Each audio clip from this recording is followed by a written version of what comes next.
우리는 지난주 말씀을 통해서 열매 맺는 삶에 대해서 계속 시리즈로 말씀을 들었습니다. 저와 여러분은 들포도나무, 가짜 포도나무, 악한 포도나무입니다. 우리가 이걸 인정하지 않습니까? 열매를 맺으면 악한 열매가 맺히는 거예요. 나는 악한 열매를 맺으려고 한 적이 없어요. 그런데 맺어보면 들포도 열매를 맺는 겁니다. 이걸 인정하는 것이 자기 부정이에요. 신앙은 바로 여기서부터 출발한다는 사실을 잊지 마셔야 합니다. 이 가능성 없는 저와 여러분을 세상에서 배우다가 하나님께서 예수 그리스도에게 접붙여 주셨습니다. 그러므로 우리는 나의 노력과 나의 의지로 열매를 맺는 존재가 아니에요. 이제는 은혜로 열매를 맺을 수밖에 없는 존재입니다. 그런데 우리 인생 속에 열매가 없을 때마다 우리 예수님께서 가지를 들어 올려 주셔서 햇볕을 보게 하십니다. 주의 은혜이죠. 그리고 열매가 있는 사람에게는 가지치기라는 고통을 통해서 더 많은 열매를 맺게 하십니다. 이 정도 되면 저와 여러분이 많은 열매를 맺어야 되잖아요. 그럼에도 불구하고 우리에게는 열매가 없어요. 좋은 열매가. 그래서 우리는 뭘 하게 된다고요? 벌써 2주 되니까 다 반납했어요. 그래서 우리는 기도하게 된다는 겁니다. 하나님, 주님께서 그렇게 많은 은혜를 베풀어 주셨는데 저는 열매가 없습니다. 이런 기도를 한다는 거예요. 기도를 하는 열매를 맺게 됩니다. 기도는 무엇인가 주절주절 내가 원하는 것을 얻어내고 구하는 것이 아니래요. 자기 부정을 통해서 이렇게 수많은 은혜를 베풀어 주셨음에도 불구하고 열매 없음에 대해서 탄식하는 것, 그것이 기도라는 겁니다. 할렐루야. 이런 사람들은 이제 자기 부정을 통해서 예수님께 절대 의존하게 되죠. 아무나 예수님을 의존하는 게 아닙니다. 자기 부정하는 사람만 예수님을 의존하게 돼 있어요. 의존하면 그 사람이 바로 순종하게 되죠. 그 순종을 통해서 예수 그리스도와 합일되는 겁니다. 이것을 성경은 거룩이라고 말합니다. 거룩하라, 이것은 세상 사람들에게 하나님께서 요청하신 적이 없어요. 우리의 신분을 바꿔놓고 그리스도와 합일시켜놓고 접붙여놓고 이제는 거룩이라는 선물을 우리에게 주신 것이죠. 이것을 해보아라, 유익하다, 아니 이것을 하면 너에게 어울린다라고 말이죠. 그래서 우리는 거룩이라는 열매를 맺을 수밖에 없습니다. 아니 점점 하나님 나라 가기 전까지 거룩이라는 열매를 하나님께서 맺게 해 주실 줄로 믿습니다. 사랑하는 성도 여러분, 이 과정을 보십시오. 자기 부정했습니다. 그래서 우리는 기도할 수밖에 없어요. 순종합니다. 순종을 통해서 우리는 그리스도와 하나가 됩니다.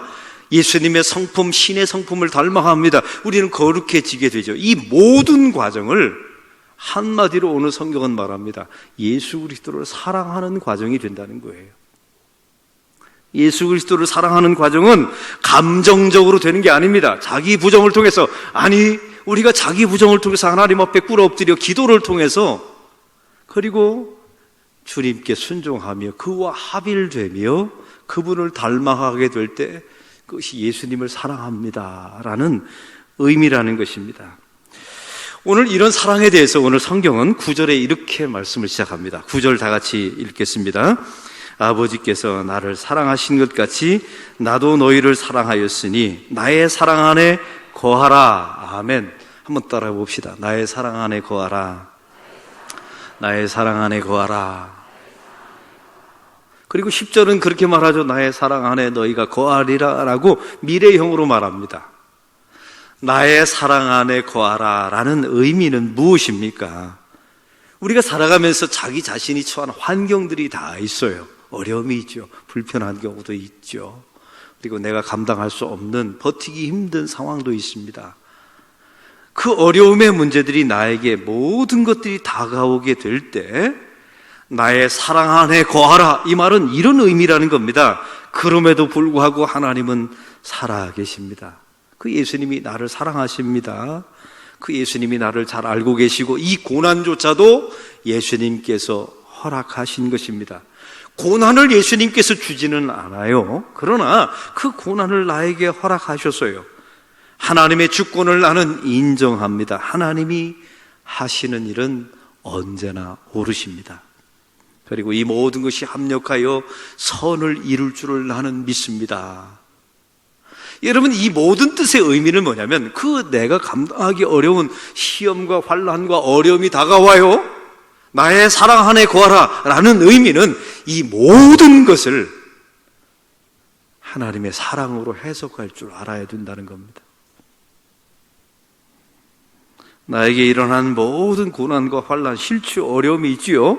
그러나 이것이 바로 하나님께서 나를 사랑하시는 방법일 수도 있다는 것을 전폭적으로 인정하는 것, 바로 그것이 나의 사랑 안에 거하라라는 의미입니다. 이런 사랑이라는 열매 쉽지 않습니다. 이게 점점 하나님이 이렇게 만들어 가실 거예요. 처음에는 부정합니다. 어떻게 내가 고난당하는데 그게 하나님의 사랑일 수 있나요? 나는 이렇게 힘든데 하나님은 정말로 나를 끝까지 나를 인정하고 곁에서 바라보고 계시는 것이 맞습니까? 이렇게 부정하는 경우도 많아요. 기다려보세요. 하나님의 선택된 백성, 만세전부터 하나님이 구원하기로 예정된 백성은 이 모든 고난과 환난을 하나님의 사랑으로 해석하고 그것으로 받아들이고 나의 온몸으로 고난을 당하면서도 하나님의 사랑으로 이해하는 이 사랑이라는 열매를 반드시 맺게 될 줄로 믿습니다. 그리고 이 열매를 반드시 맺게 해주신답니다. 이게 오늘 본문의 이야기입니다. 이런 사랑이라는 열매를 성경에 아주 자세하게 말씀해 놓은 본문이 하나 있습니다. 이게 마가복음 1장 40절입니다. 제가 읽겠습니다. 한 나병 환자가 예수께 와서 꿇어 엎드려 간구하여 이르되 원하시면 저를 깨끗하게 하실 수 있나이다. 우리가 알고 있는 나병 환자는 그 당시에 치료가 불가능한 환자입니다. 예수님 당시에도 구약에도 보면 나병 환자가 많이 있어요. 나병 환자의 뜻은 어떤 밖에 자극과 고통을 당해도 고통인 줄 모르는 겁니다. 썩어도 썩어가는 줄 몰라요. 죽어도 죽어가는 줄 모르는 겁니다. 이 나병 환자라는 것은 성경에 보면 이 죄성을 가지고 죄를 지으며 살 수밖에 없는 불가능한 모든 사람을 대표하는 대표 선수가 나병 환자인 겁니다. 이 나병 환자는 저와 여러분을 대표하는 인물입니다. 세상의 모든 수단과 방법을 다 동원했겠죠. 의사를 만났을 겁니다. 재산을 다 털어서 자기의 이 나병을 치유해 보려고 했을 거예요. 못 고친 겁니다. 저와 여러분의 죄의 문제도 마찬가지 아닙니까? 세상의 수많은 종교의 방식으로 어떤 수행과 어떤 방식으로도 나의 죄의 문제가 해결되지 않는 거예요. 오늘 성경에 바로 스스로 구원할 수가 없어서요. 스스로 고칠 수도 없었죠. 스스로 자기 자신의 죄의 문제를 해결할 수가 없었습니다. 우리의 존재와 너무나 비슷합니다. 구원이라는 것은 우리가 바로 이런 영적인 나병에 걸렸다는 사실을 인정하는 데서부터 시작되는 거예요. 근데 이거는 아무나 인정하는 게 아닙니다. 만세전부터 구원하기로 예정된 택정된 당신의 백성만 하나님 제가 나병 환자입니다.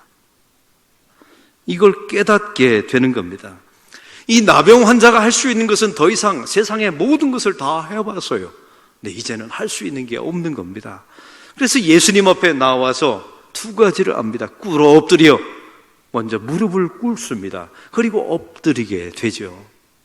이게 단순한 표현이 아니라 자기 부정하는 사람만 신앙적으로 예수의 이름 앞에 이 자세를 취할 수 있는 겁니다. 아무나 할 수 있는 게 아니에요. 자기 일생에 예수의 이름 앞에 단 한 번이라도 이런 경험이 없다면 그 사람은 그리스도인이 아닙니다. 제가 모셨던 담임 목사님이 계세요. 이분은 지금 은퇴하시고 총회장까지 하셨습니다. 이분이 젊었을 때 제 나이 때 목회를 참 잘하셨어요. 교회를 얼마나 많이 크게 성장시키고 교인들에게 존경받았습니다. 근데 이분이 최전성기 때 미국의 부흥 집회 초청을 받은 거예요. 미국에 갔더니 멋진 교회, LA에 있는 큰 교회에서 집회를 했어요. 은혜스럽게 집회를 마쳤는데 장로님들이 이 목사님이 너무나 탐난 겁니다. 그래서 그 자리에서 당회원들이 집회를 마치자마자 우리 교회 담임 목사가 비어 있으니까 당신을 청빙합니다. 결정을 해서, 당회가 결정을 해서 청빙을 하게 된 거예요. 이분이 안 그래도 한국 삶에 대해서 약간 그랬는데 미국의 삶이 이제 보장되어 있으니까 가게놀하고 하고 한국에 돌아와서 사임서를 낸 거예요. 나는 이 교회, 저 교회가 됐다는 얘기는 안 하고 여기서 사임합니다. 한국에서의 목회를 끝내고 저는 이민 갑니다. 사임을 했는데 문제가 발생했어요. 사임하고 기다렸는데 그 미국에 있는 교회가 당회에서는 통과됐는데 재직회에서 부결된 겁니다. 이 목사님이 공중에 붕 떠버린 거예요. 큰일 났죠. 사임하고 이제 한국에서는 교회를 안 나가기 시작했는데 큰일 났습니다. 이 목사님이 그 교회의 수석 목사님이신, 수석 장로님이신 한국에 있는 교회, 자기가 심호하는 교회에 수석 장로님을 찾아갔어요. 그 수석 장로님은 교인들에게 가장 존경받는 장로님이시고 그 당시에 국방부 장관이었습니다. 그분 앞에 찾아가서 목사님이 무릎을 꿇었다 합니다. 제가 잘못했습니다. 잘못 판단했습니다. 제가 다시 한번 목회할 수 있는 기회를 주십시오. 이렇게 무릎을 꿇고 얘기하니까 장로님이 얼른 달려와서 일으키면서 염려하지 마시라고, 사람이 다 그러실 수 있을 테니까 저와 함께 이 교회에서 평생 목회하시자고, 제가 반드시 회복시켜 드리겠다고 해서 회복이 됐어요. 그 다음 말이 중요합니다. 그 장로님이 이런 말을 했어요. 목사님이 제 앞에서 무릎을 꿇는 것을 저는 무덤에 갈 때까지 제가 발설하지 않겠습니다. 그리고 함께 목회를 잘 하시고 그 장로님은 몇 년 전에 돌아가셨습니다. 근데 이 돌아가시고 나니까 목사님이 이 이야기를 교인들에게 한 거예요. 저희 후배들에게도 하고, 내가 목회 위기가 있었을 때 한 장로님 앞에 무릎을 꿇었을 때도 나의 인생의 문제가 해결됐는데, 삶에 어렵고 힘든 문제가 있을 때 예수의 이름 앞에 가서 무릎을 꿇고 엎드리면 왜 문제가 해결되지 않겠느냐고, 이런 말씀을 해주셨습니다. 오늘 성경에 나와 있는 자가 바로 그런 존재였어요. 예수님께 찾아왔습니다. 무릎을 꿇어요, 엎드려요, 그리고 간구합니다. 여러분, 그런데 간구의 내용이 기가 막혀요. 원하시거든 저를 깨끗하게 할 수 있습니다. 한번 따라 보세요. 원하시거든 저를 깨끗하게 하실 수 있습니다. 여러분, 이 나병 환자의 이 말을 보세요. 우리는 그렇게 오래를 예수를 믿었어요. 근데 하나님 앞에 나와서 나병 환자예요. 우리도 똑같이. 근데 주님 앞에 나와서 뭔 말을 했습니까? 저를 고쳐주세요. 안 고쳐주면 당신은 살아계신 게 아닙니다. 나를 고쳐주셔서 당신의 능력을 보여주세요. 나는 이것을 원하니까 반드시 주셔야 합니다. 이렇게 말하지 않았습니까? 이건 사랑이 아니랍니다. 나병 환자가 말하죠. 당신이 원하시면 저를 깨끗하게 할 수 있습니다.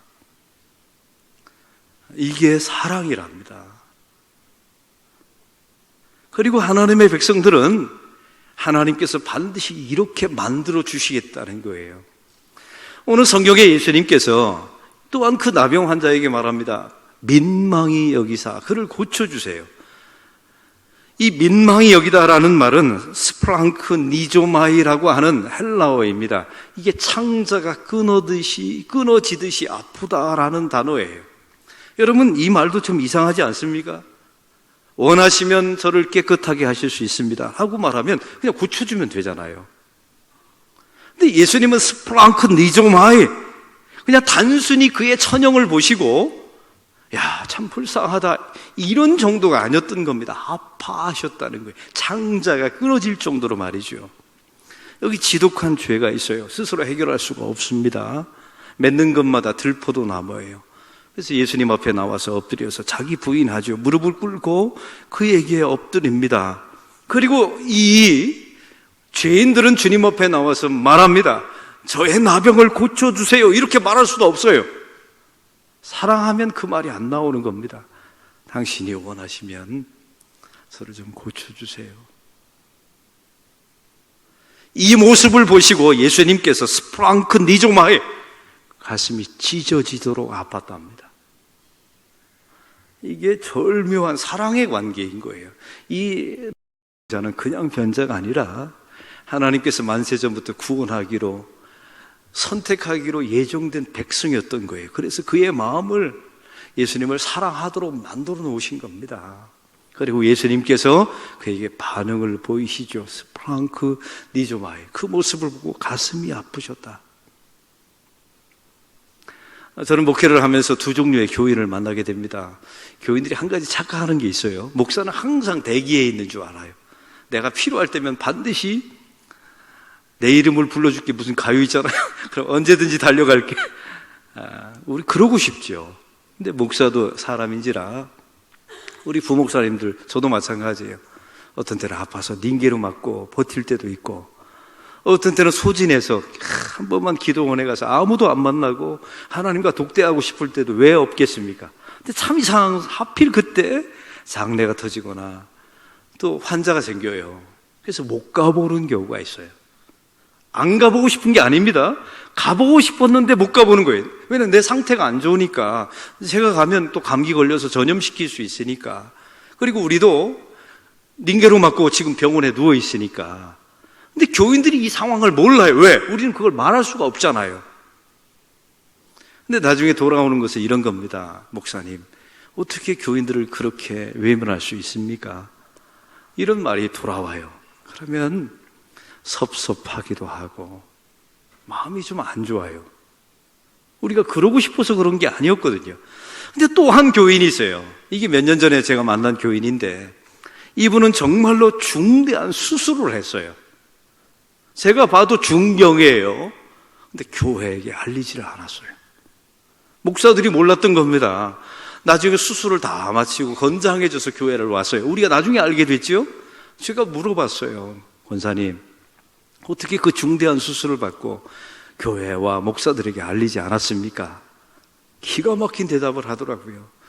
목사님이 바쁘실까 봐 연락을 안 했습니다. 연약한 교인들 돌보시는데도 바쁘신데 저 같은 사람까지 폐를 끼칠까 봐 연락 안 드린 겁니다.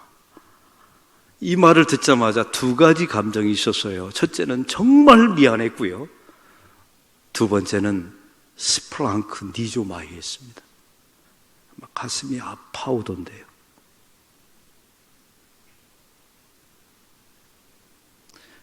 성경이 말하는 사랑은 이런 거였던 겁니다. 순간적인 충동의 사랑이 아니었던 거예요. 말로만 때우는 그런 사랑이 아니었던 겁니다. 당신이 원하시면, 내가 원하는 게 아니라 당신이 원하시면, 이렇게 말하는 것이 사랑이고, 그 말을 들었던 사람이 스프랑크 니조마이, 가슴이 찢어져서 아파하는 것. 이런 사랑의 관계로 하나님께서 우리를 만들어 가시겠대요. 지금은 안 그렇죠. 할렐루야. 기대하십시오. 하나님께서 우리를 반드시 이렇게 만들어 주시겠다는 겁니다. 당신의 선택된 백성, 만세전부터 구원하기로 예정된 백성은 반드시 이런 관계로 내가 만들어 갈 것이다. 이게 하나님의 약속입니다. 요한 웨슬레가 있습니다. 이 사람은 감리교의 창시자입니다. 아주 유명하죠. 감리교 교단을 만든 목사님이세요. 모든 것이 존경받고 메시지도 좋아요. 순례 전도단에 가서 복음을 전하면 수천 명이 동시에 회개하고 돌아옵니다. 그래서 감리교라는 교단을 만든 거예요. 근데 요한 웨슬레 목사님의 한 가지 아픔이 있었습니다. 그의 아내가 악한 아내였어요. 세계 3대 악처 중에 한 명이 요한 웨슬레 아내였던 거예요. 첫 번째 악처 아시죠? 소크라테스의 부인. 소크라테스가 그냥 철학자가 된 게 아니라니까요. 악한 아내를 만나서 그 견디다가 철학자가 된 거예요. 근데 요한 웨슬레도 그런 아내를 만난 겁니다. 기록에 따르면 어느 정도였냐면, 제가 책을 읽어봤는데 요한 웨슬레의 머리채를 아내가 잡았는데 이게 한 움큼 이렇게 뽑힌 거예요. 그래서 여기가 대머리가 되는 상태가 벌어지게 되고, 부부싸움을 했는데 교회에서 공개적인 자리에서 자기 남편의 머리채를 잡고 요한 웨슬레 아내가 질질 끌고 다닌 겁니다. 놀라지도 않아요, 이게. 만약 상상해 보세요. 제가 오늘 설교 마치고 나갔는데 제 아내가 제 몰체를 딱 잡고 너 이리 와봐 하면서 저를 질질 끌고 저 본당 앞을 돌아다닌다면 어떻게 하실래요? 이런 일이 실제로 벌어지게 된 거예요. 그러니 이 가정 속에 요한 웨슬레가 얼마나 고통스러웠겠습니까? 근데 어느 날 순회 집회를 마치고 돌아와 보니까 자기 아내가 급사를 했어요. 그냥 갑자기 죽어 있는 겁니다. 그럼 보통 사람 같으면 야, 이게 좋은 기회다. 이제 좋은 선한 아내를 만나서 목회 한번 제대로 해봐야지. 이런 마음을 가져야 정상적인 거 아닙니까?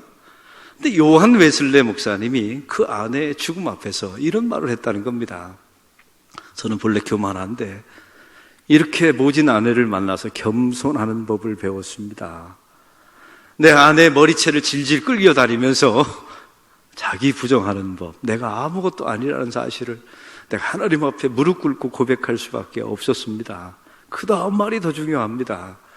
내가 세상에 나가서 설교하며 수천 명이 예수 믿고 돌아오는데 내 가장 가까이 사는 내 아내만큼은 변화되지도 않고 예수도 안 믿었어요. 아내가 이런 아내를 바라보면서 하나님 앞에 무릎 꿇고 하나님을 의지할 수밖에 없는 사람으로 만들어낸 그 하나님을 찬양합니다. 이런 고백을 했다는 거예요. 더 중요한 게 있습니다. 나 같은 사람은 하나님의 은혜 안에 하나님이 번쩍 들어서 은혜를 누리게 했는데, 구원의 은총을 누리게 했는데, 내 아내는 나와 함께 살면서도 구원에서 제외시켜버린 그 제외당한 내 아내를 바라볼 때마다 너무나 미안한 마음, 너무나 고통스러운 마음, 스프랑크 니조마이, 이 심장이 끊어지는 듯한 그런 마음을 느꼈다는 겁니다. 제가 그 책을 읽으면서 이런 생각이 들었어요. 이게 사람의 힘으로 되는 사랑입니까? 요한 웨슬레가 본래 선에서 이런 사랑이 됐을까요? 아니요. 그 안에 계신 하나님께서 맺어주신 열매입니다. 할렐루야. 성경에 보면 우리에게 사랑하라, 나를 사랑하면 내 제자가 인 줄 알리라, 이런 말씀들이 쭉 나와 있어요. 이 말씀은요, 믿지 않는 사람에게 하나님께서 주신 말씀이 아니에요. 하나님의 백성에게만 주신 말씀입니다. 왜요? 지금 우리는 이게 안 되지만 반드시 내가 너를 그렇게 만들어내겠다. 우리가 살아가면서 결국 자기 부정하는 법을 하나님이 반드시 배우게 하실 겁니다. 여러분이 선택된 백성이라면. 그래서 하나님을 절대 의존하게 만들 거예요. 아니, 기도하게 만드실 겁니다. 하나님, 저는 왜 열매가 없습니까? 그리고 그리스도와 하나가 되고 합일되고 그리스도에게 순종합니다. 그래서 그리스도의 인격을 닮아가게 되죠. 거룩하게 만드실 거예요. 그리고 우리는 주님 앞에 엎드려서 결국 이런 고백을 하게 되죠. 당신이 원하시면, 당신이 원하신다면, 이 고백을 나는 이걸 원합니다가 아니에요. 지금까지 그렇게 말했다면 기다려보세요. 하나님이 당신의 선택된 백성은 반드시 당신이 원하시면, 우리 예수님의 십자가에서 고백 기억나시죠? 이 잔을 내게서 떠나가게 하옵소서. 그러나 당신 뜻이 십자가를 지는 길이라면 이를 가겠습니다 라고 말합니다. 그게 사랑이랍니다. 이런 사랑이라는 열매를 여러분의 가정 속에 선택된 백성이라면, 예정된 하나님의 백성이라면 반드시 맺게 해 주실 거랍니다. 당신이 원하신다면. 그러면 우리 주님께서 저와 여러분을 바라보시고 스플랑크 니조마이, 가슴이 찢어져서 아파하시는 이 사랑의 관계를 회복시켜 주실 줄로 믿습니다. 이런 예수 믿는 여정을 저와 여러분이 그리스도와 더불어 함께 잘 가는 하나님의 백성들이 되시기를 주의 이름으로 축원합니다.